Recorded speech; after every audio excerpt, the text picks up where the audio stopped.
How's it? I'm Krista, and welcome to the Diamond Cornerstone. New way of thinking.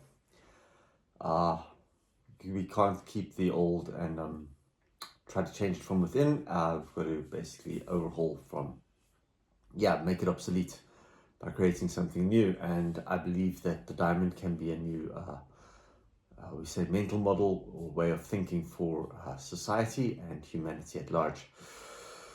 So today I want to stop again at anticipation. It's a discipline of anticipation. And yesterday I heard a theory that something that I've been thinking about, but someone actually mentioned it in a podcast that depending on the weather you are exposed to, now that's straight weather, it'll determine, how would I say it? It affects how you think. Now, if you come from countries north of that experience snow, you have a very much a scarcity mindset. Okay, due to the fact that snow forces you to plant, grow, and harvest in a very limited time. Otherwise, you are dead. Literally, you will freeze or starve, or the water is hard to come by. So there's a very much level of anticipation to get there, to prepare, to make a plan, all in preparation for survival. Okay, whereas people living between let's say the tropic of Cancer, that's 23.5 degrees latitude north, and the Tropic of Capricorn, which is 23.5 degrees, I think, south, I believe, and there the weather isn't dire. So the buck is going to walk past, or the fruit's going to fall from the tree, and anticipation isn't a priority. Because, okay, so I live in South Africa, and we've got tariffs looming. We have like 18 hours to deadline, and then we get like 30 or 40% tariffs getting loaded on our exports to the States. And the US is our second largest trading partner. But what makes it different is they're taking manufactured goods, whereas our number one trading partner, which I believe is China, they take raw minerals. So there are many more jobs dependent on manufactured goods than, let's say, raw minerals, because minerals come out and so they get mined and then they get shipped.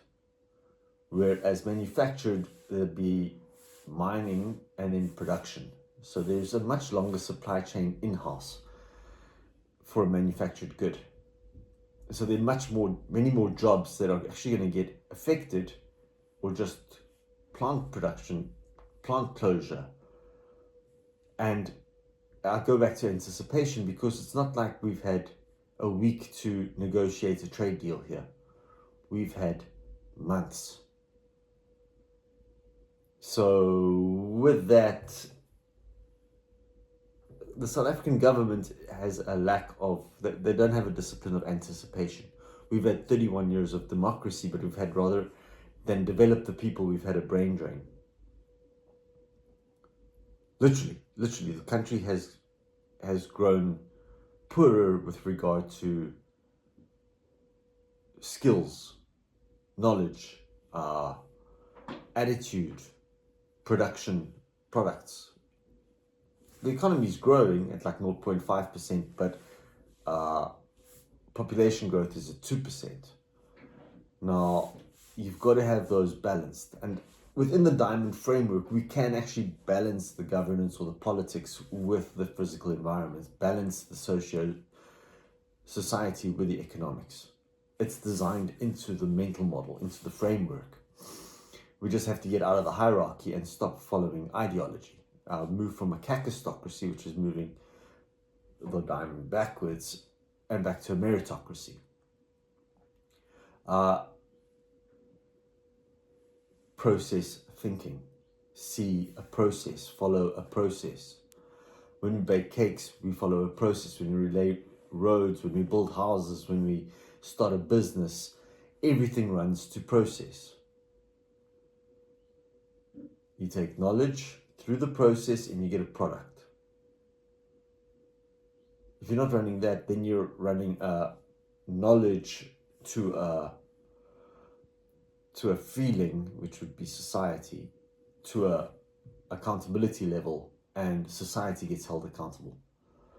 Because right now, the politicians aren't going to feel, they're bureaucrats, they're civil servants with state salaries, state pensions, state medical cover.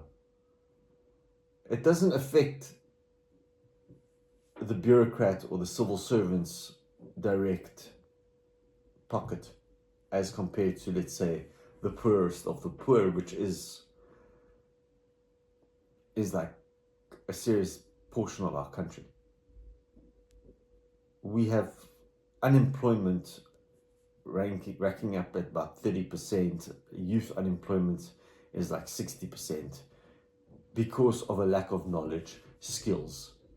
And with skills, you can actually do process. You can do it. Inaction is an action, and I believe, honestly, state has been inactive. Government has been inactive for years because of a lack of awareness, a lack of anticipation, and therefore a lack of doing to get to a point of abundance. This is Africa. With a little bit of tweaking, it can be abundant. I said it last week or earlier this week. You drop any seed and you'll get a tree. And that will give you fruit for years. Abundance. And abundance can flow in Africa.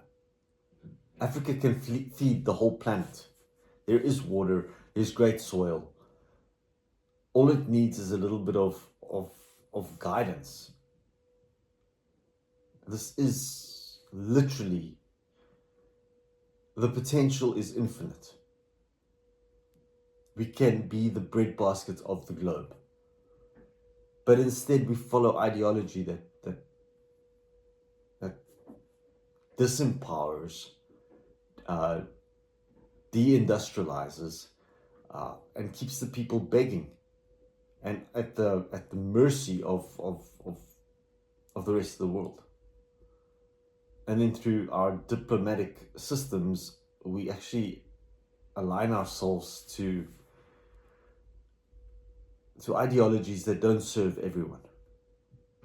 So we've got to move out of the hierarchy into a heterarchy, transform how we think, make the hierarchy obsolete by adopting a diamond.